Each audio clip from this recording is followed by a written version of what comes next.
فَبِأَيِّ آلَاءِ رَبِّكُمَا تُكَذِّبَانِ۔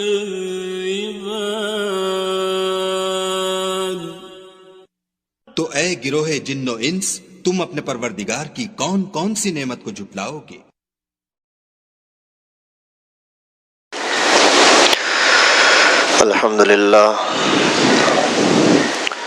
الحمد لله الذي خلق كل شيء بقدر، الذي أمات كل شيء وحشر، وغفر ذنوب المستغفرين لا سيما بسحر، والصلاة والسلام على خير البشر محمد المصطفى وعلى آله الأطهر. أما بعد، فأعوذ بالله من الشيطان الرجيم. بسم الله الرحمن الرحيم. ومن يتوكل على الله فهو حسبه، صدق الله العلی العظیم. محترم دوستو عزیزو، انسان دنیا کے اندر مختلف حالات سے گزرتا ہے، کبھی خوشیاں کبھی غمیاں. تو ان حالات کے اندر کیا کرنا چاہیے؟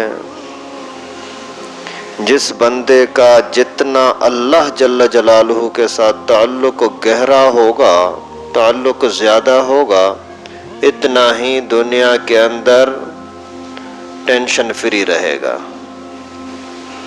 آسانی کی خوشی کی زندگی ہوگی. اور جتنا جتنا آپ کا اللہ تعالیٰ سے تعلق کٹ جائے گا، اتنا اتنا آپ پریشان رہیں گے. یہ بنیادی چیز ہے. یہی بات اللہ تعالیٰ نے خود قرآن پاک میں ہمیں سمجھائی. وَمَن يَتَوَكَّلْ عَلَى اللَّهِ فَهُوَ حَسْبُهُ. اور جو شخص بھی اللہ کی ذات پر بھروسہ کرتا ہے، اعتماد کرتا ہے، تو اللہ تعالیٰ ہی اس کے لیے کافی ہے بس، اور کسی کے سامنے پھر جھکنے کی ضرورت ہی نہیں ہے. کیونکہ جب اللہ آپ کا بن گیا تو بس، اور کیا چاہیے. جیسے دنیا کے اعتبار سے اگر کسی بندے کا تعلق کسی طاقتور لوگوں کے ساتھ ہو، میں تو بھائی بادشاہ کا بیٹا ہوں، میں بادشاہ کا دوست ہوں، فلاں فلاں بڑے بڑے طاقتور جو افسران ہیں، میرا ان کے ساتھ لنک ہے، میرا تعلق ہے، میں بس فون کروں اور وہ اٹھا لیتے ہیں، میری بات بڑے بڑے افسروں تک آسانی سے پہنچ جاتی ہے. اسی میں ایک انسان کو تسلی ہوتی ہے کہ مجھے کسی کی پرواہ نہیں ہے، کیونکہ مجھے کوئی کچھ کر نہیں سکتا نا. اگر کہیں سے کوئی پریشانی، اسی ٹائم پر میں رابطہ کر لوں گا اپنے بڑوں کے ساتھ. تو کائنات کے اندر سب سے بڑا تو اللہ. جب اللہ رب العالمین کے ساتھ کسی کا نسبت اور تعلق جڑ گیا نا، پھر دنیا کی کسی چیز کی پرواہ نہیں ہے. انسان اپنے دماغ سے بھی سوچے نا، جب دنیا کے اعتبار سے تھوڑے سے بڑے آدمی کے ساتھ تعلق ہے، مالدار کے ساتھ تعلق ہے، جیسے ہی اس کے سامنے میری بات آئی تو مال ڈھیروں کے ڈھیر لگ جائیں گے.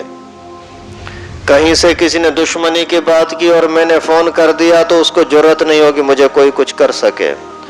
اس کے اوپر جب آپ کو اعتماد ہے تو اللہ کی ذات پر اعتماد کیوں نہیں. اور اگر اللہ جل جلالہ پر آپ نے اعتماد کر دیا نا، تو وہ کچھ آپ کے لیے کر دیں گے اللہ رب العالمین، جہاں تک آپ کا وہم و گمان بھی نہیں ہوگا. ایک صحابی نے اسی کو قتل کرنے کے لیے کسی نے پکڑ لیا، گھیر لیا، زنجیروں میں جکڑ لیا. اسی ٹائم پر اس نے دعا کی، یا اللہ اغثنی، یا رحمان اغثنی، اے اللہ میری مدد فرما. دنیا کے طاقتوں سے ہٹ کر کے، خاندان اور قبیلے کو چھوڑ کر کے، اپنے روب تاب کی دھمکیاں دینے کو چھوڑ کر کے سیدھا اللہ تعالیٰ کے ساتھ رابطہ کیا. یا رحمان اغثنی، اے اللہ میری مدد فرما. اسی ٹائم پر روایت میں آتا ہے کہ آواز آئی، خبردار، قاتل بھی اکیلا، مقتول بھی اکیلا، قاتل کے پاس ہتھیار، قاتل کے پاس طاقت، مقتول کے ہاتھ بندھے. مقتول کمزور، ہاتھ خالی، بچاؤ کی ظاہری لحاظ سے کوئی صورت نہیں ہے. اتنے میں کہتا ہے اے اللہ تو میری مدد فرما. آواز آتی ہے خبردار. یہ بندہ حیران ہو گیا، یہ کہاں سے آواز ہے؟ یہاں تو ہم پہاڑوں کے اندر چھپے ہوئے ہیں، کسی کے آنے کا کوئی تصور ہی نہیں ہے. باہر جا کر کے دیکھا کوئی نظر نہیں آ رہا، تلوار نکالی اسی صحابی پر وار کرنے کے لیے. اتنے میں دوبارہ آواز آئی. پہلے کے مقابلے میں یہ آواز اور زیادہ قریب تھی، پہلے والی آواز دور سے تھی. یہ پھر حیران ہوا کیا ہے، خیر تو ہے، کون آ گیا جلدی میں. پھر جیسے ہی باہر دیکھ کر کے واپس آیا وار کرنے کے لیے تو تیسری مرتبہ اسی کے آواز اتنی قریب سے آئی کہ اس نے جیسے جھانکا تو وہاں سے تلوار آئی اور اسی قاتل کی گردن کاٹ دی. قاتل کی گردن کاٹ دی. یہ ہے توکل، اللہ کی ذات پر بھروسہ. آپ دنیا کی چیزوں کو چھوڑ دیں، ان پر بھروسہ نہ کریں. یہ تو شرک ہے نا. یہ ہوگا تو پھر یہ ہوگا، یہ ہوگا تو پھر یہ ہوگا. نہیں، جو کچھ ہوگا اللہ کی طرف سے ہوگا. کھیتی باڑی کرتے ہیں نا، آپ نے بیج زمین کے اندر ڈال دیا، پانی دینا ہے، نگرانی کرنا ہے، بس اندر سے کیا نکلنا ہے، کب نکلنا ہے، کتنی اسپیڈ میں نکلنا ہے، وہ تمہارے ہاتھ میں نہیں ہے. تو وہاں بھی اللہ کی ذات پر بھروسہ کیا جاتا ہے نا. باغات کے اندر آپ نے صرف درختوں کو پانی دینا شروع کیا، پھر اس کے اندر پھل آنا ہے، کب آنا ہے، کتنا آنا ہے، اور اس کا ذائقہ کیا بننا ہے، یہ سارا کچھ اللہ کی ذات پر بھروسہ ہے نا. اسی طرح سے جو کاروبار کرتے ہیں، دکانداری، اس میں بھی ایسا ہی کیا کریں. جو روٹی وغیرہ کھاتے پیتے ہیں نا، جہاں کہیں سے بھی آپ کو یعنی ہاتھ پاؤں مارتے ہو نا کہ مجھے روزی مل جائے، اس کے اندر بھی یہی کرو کہ آپ صحیح سمت میں جائز طریقے سے محنت کرو، نتیجہ اللہ کے حوالے. پھر اللہ تعالیٰ آپ کے لیے راستہ آسان فرمائیں گے. لیکن اگر آپ کی ایمان اور توکل اللہ پر نہیں مخلوق پر ہے تو پھر مخلوق تو بت ہے نا. پھر ان بتوں کے اندر اور آج کے مسلمانوں کے اندر کیا فرق ہوا؟ پہلے زمانے میں پیغمبر کریم صلی اللہ علیہ وسلم نے جن بتوں کو توڑوایا کہ یہ عبادت کے لائق نہیں، یہ رزق کے لائق نہیں، یہ نفع نقصان کے مالک نہیں، تو وہ بھی غیر اللہ جن کے سامنے لوگ سجدہ کرتے تھے. آج بھی اگر ہم جا کر کے کسی انسان کو سجدہ کریں، زندہ کو یا مردہ کو یا قبر کو یا مزار کو، اگر اس کے سامنے جا کر کے ہم نے ہاتھ پھیلائے کہ تو دے، تو وہ بھی غیر اللہ کو سجدہ کرنے والا، یہ بھی غیر اللہ کو سجدہ کرنے والا. فرق کیا ہوا؟ آپ اللہ والے بنو، اللہ تعالیٰ کی طرف سے راستہ خود بخود کھل جائے گا. حضرت موسیٰ علیہ السلام کو حکم ہوا جا فرعون کے پاس. ابھی فرعون کتنا سرکش. حضرت موسیٰ علیہ السلام نے یہ تو درخواست کی کہ مجھے میرے بھائی کو میرے ساتھ ملا دے تاکہ بات ہم آسانی کے ساتھ پیش کر سکے. یہ نہیں کہ میں ڈر رہا ہوں، مر جاؤں گا، مارا جاؤں گا، نہیں.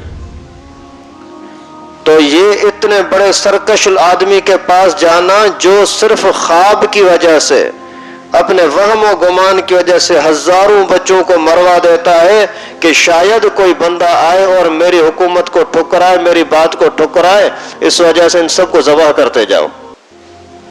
ایسے سرکش کے سامنے جانا یہ اللہ کی ذات پر توکل ہے، بھروسہ ہے. بھروسہ ہمیشہ اللہ کی ذات پر رکھو، اللہ تعالیٰ خود بخود تمہارے معاملات آسان کریں گے.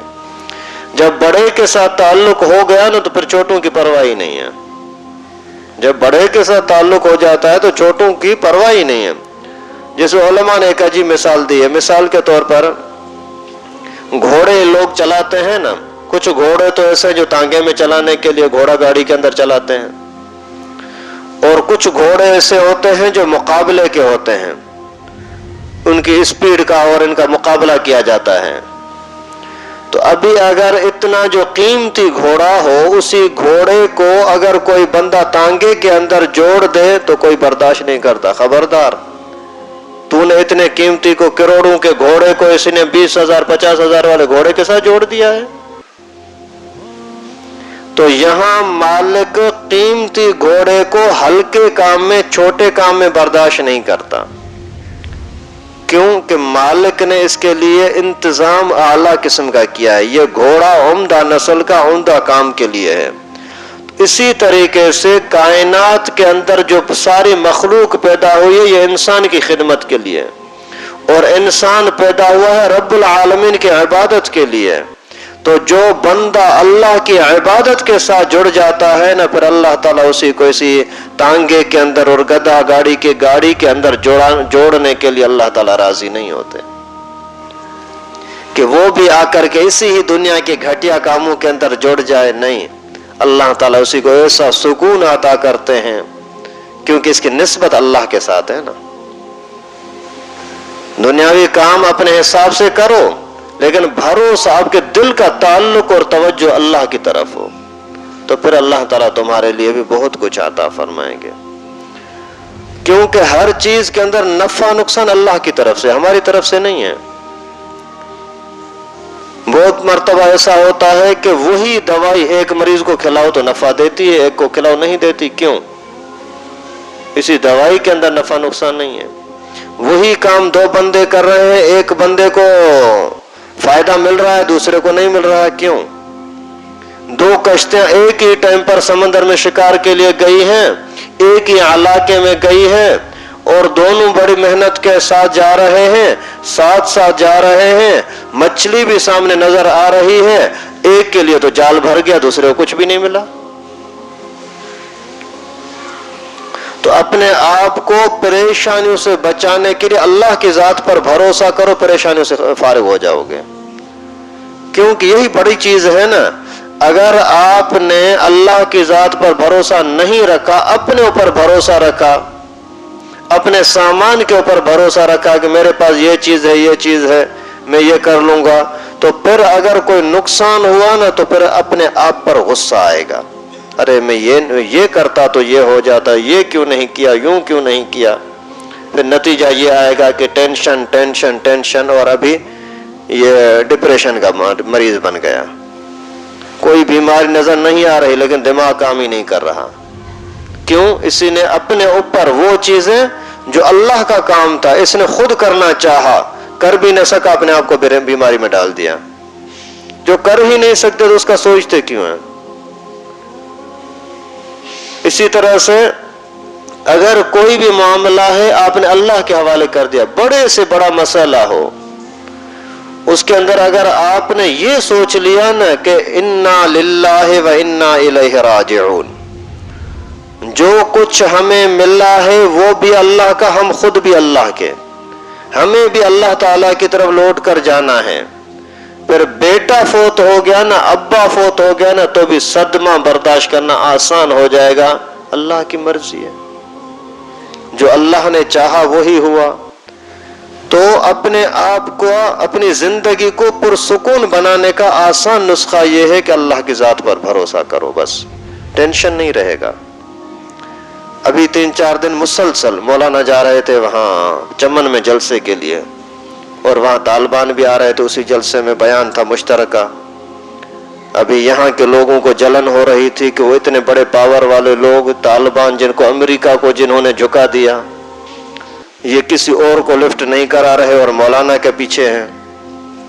تو وہاں جیسے جلسے میں دونوں کو اکٹھا ہونا تھا، چمن میں، پرسوں کی بات ہے، تو یہاں بڑا شور مچا دیا، یار بلوچستان میں حالات بہت خراب ہیں، مولانا کی جان کو بڑا جان کا خطرہ ہے، اور ہمیں باقاعدہ رپورٹیں ملی ہیں اور ہائی الرٹ کر دیا گیا ہے، اور مولانا پر یقیناً اٹیک ہونا ہے۔ خود مولانا کو جا کر کے لیٹر پہنچا ہے کہ خطرہ ہے، آپ وہاں نہ جانا۔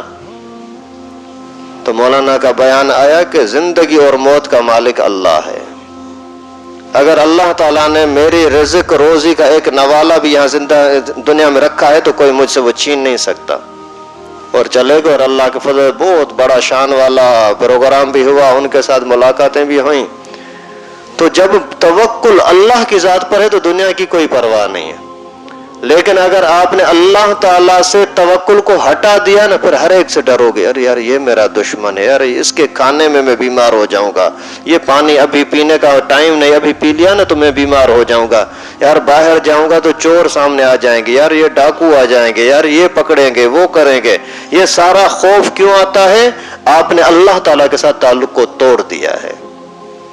جب بڑے کے ساتھ تعلق ہو جائے نا پھر چھوٹوں کی پرواہ نہیں ہوتی. اللہ تعالیٰ خود ہی ان کا رخ پھیر دیں گے. خود پیغمبر کریم صلی اللہ علیہ وسلم کے ساتھ کتنی مرتبہ ایسا ہوا. اللہ کے نبی صلی اللہ علیہ وسلم کے چودھاری لوگ دائرہ کیے کھڑے ہوئے، ابھی نکلیں گے اس کو قتل کرنا ہے. پیغمبر کریم صلی اللہ علیہ وسلم ان کے بیچ سے نکل کر کے باہر آ گئے، کسی کو پتہ ہی نہیں لگا.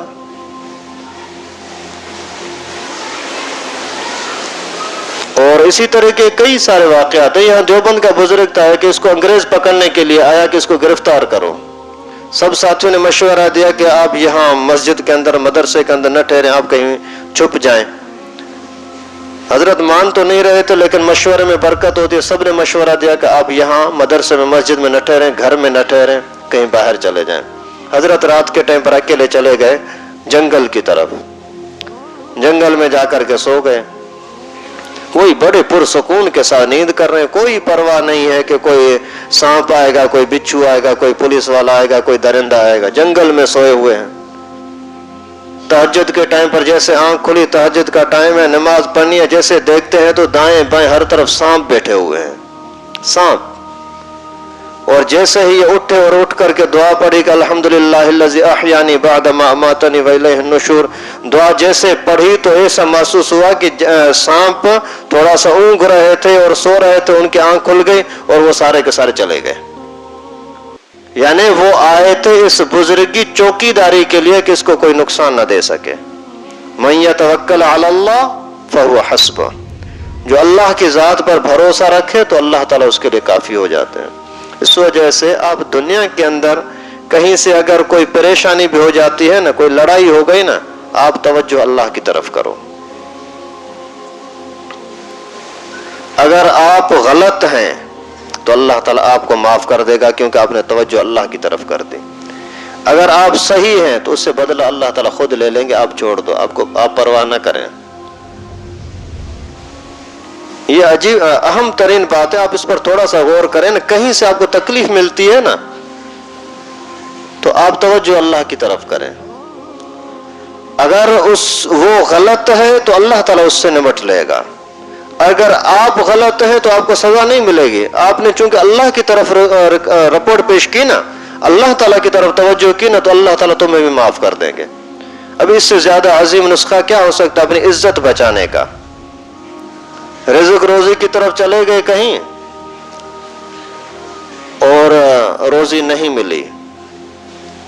ابھی اگر آپ چیختے ہیں چلاتے ہیں کیا ہوگا؟ کچھ بھی نہیں. کیا آپ کے چیخنے کی وجہ سے رزق آپ کے گھر میں آ جائے گا؟ کیا نہیں. لیکن اگر اس کے بعد اللہ تعالیٰ ناراض ہو گیا، آپ نے جو چیخنا شروع کیا، یار ہم گئے کچھ نہیں ہوا، یہ ہوا، بڑی تکلیف کی لیکن کچھ نہیں ملا، اس ساتھ میں دوسرا تھا اس کو مل گیا، تو ایسا کرنے کی وجہ سے، بے صبری کی وجہ سے، ناشکری کی وجہ سے اللہ تعالیٰ کی ناراضگی تو اپنے لیے مول لی. لیکن اس کے بدلے کے اندر اگر آپ بولتے خیر ہے، اللہ کی مرضی ہے، ہمارا کام تھا محنت کرنا، مقدر ہوگا ملے گا، نہیں ہوگا نہیں ملے گا، جب تک زندگی ہے تب تک روزی ملے گی، وہ تو اللہ کا ذمہ ہے.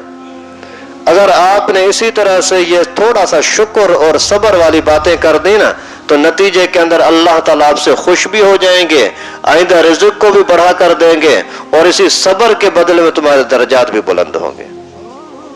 تو تھوڑا سا اپنے ذہن کو تبدیل کریں نا تو کتنا بڑا فائدہ ہو جاتا ہے.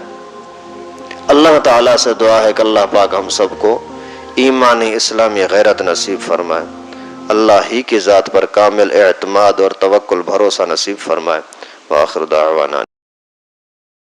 لائک کریں ہماری ویڈیو کو، سبسکرائب کریں اور ساتھ میں بیل آئیکن کو دبانا نہ بھولیں.